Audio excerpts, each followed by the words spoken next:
আমরা কনফেডারেশনের পক্ষ থেকে সার্বিকভাবে কর্মচারী সমাজকে জানাতে চাই যে আজকে আপনারা সকলেই জানেন যে 2টো থেকে ফিক্সড মামলা ছিল ডিএ, কিন্তু দুর্ভাগ্য এবং দুঃখজনক ঘটনা যেটা আজকেও মামলাটি হয়নি এবং 2টো পর্যন্তও যায়নি। একটা 22 থেকে এই 25-এর মধ্যে মামলাটা যাতে আজকে না শোনানো হয় সেই বার্তা দিয়েছেন আমাদের যে আইনজীবী মাননীয় বিকাশ রঞ্জন ভট্টাচার্য, তীর্থস্বামী মহাশয়, তারা উপস্থিত ছিল।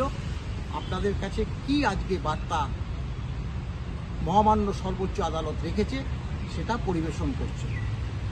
এবং আজকে মামলাটি যদিও 2টোর সময় ফিক্স ছিল, কিন্তু তার আগেই মামলাটি টাচ করে যায় এবং সেখানে কনফেডারেশন অফ স্টেট গভর্নমেন্ট এমপ্লয়িজের পক্ষ থেকে senior advocate Bikash Ranjan Bhattacharya, senior advocate Rauf রহিম, আমি প্রত্যেকেই ছিলাম। এবং যেহেতু মামলাটি পোস্টপন্ড করে দেওয়া হচ্ছিল, অর্থাৎ পরের দিন পরে অন্য একটা ডেট রাখা হচ্ছিল, তখন সিনিয়র অ্যাডভোকেট বিকাশ রঞ্জন ভট্টাচার্য তিনি বলেন যে আমাদের বারবার কলকাতা থেকে আসতে হচ্ছে, কর্মচারীদের এই যে খরচ বহন করতে হচ্ছে, বারবার পোস্টপোন হচ্ছে, এটা কোনোভাবেই হওয়া উচিত নয়, কাঙ্ক্ষিত নয়। ফলে যে কোনো দিন ফিক্সড করুন এবং সেক্ষেত্রে এবং পরবর্তীতে অভিষেক ডক্টর সিংভি তিনি আবার অনলাইন যখন আসেন তখন আবার সিনিয়র অ্যাডভোকেট বিকাশ রঞ্জন ভট্টাচার্য তিনি বলেন যে এই তো ডক্টর সিংভি চলে এসছেন, তাহলে আজকেই 2টোর সময় শুনে নিন।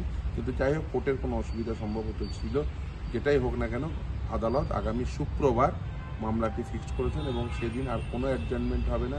এবং আদালত একথাও বলেছেন সেদিন যদি সিনিয়র অ্যাডভোকেট অভিষেক ডক্টর সিংভি তিনি যদি না প্রেজেন্ট করতে পারেন মামলা, তাহলে কিন্তু ওনার সঙ্গে আরেকজন সিনিয়র অ্যাডভোকেট আছেন, তিনি যেন সেই মামলাটি আদালতের সামনে তুলে ধরেন, সেই কথাও আদালত বলেছেন। ফলে আদালতকে সামনের শুক্রবারে আর কোনো ডেট দেবেন না, ফার্দার কোনো সুযোগ দেবে না অ্যাডজয়েন্টমেন্টের, সে কথা আজকে অন্ততপক্ষে বলে দিয়েছেন। ফলে আগামী শুক্রবার আশা করি এই মামলার শুনানি হবে, কারণ ফার্দার অ্যাডজয়েন্টমেন্ট সেটা অ্যালাউ করবেন না বলেই আদালত জানিয়ে দিয়েছেন। কারণ বারবার এই যে আসতে হচ্ছে আমাদের এবং বারবার এই যে মামলাটি পিছিয়ে যাচ্ছে, এটা কোনোভাবেই কাঙ্ক্ষিত নয়।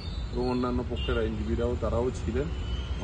আমাদের এই একটাই বক্তব্য যে মামলাটি শুনে নেওয়া হোক, অতি দ্রুততার সঙ্গে শুনে নেওয়া হোক, এবং সেই জন্যই আজকে অ্যাডজয়েন্টমেন্ট নেওয়া হচ্ছে আগামী শুক্রবার, অর্থাৎ একদিন পরেই মামলাটি ফিক্স করেছেন এবং সেদিনই বলেছেন কোনো অ্যাডজয়েন্টমেন্ট নেই, সেদিন মামলাটি অবশ্যই শুনবে।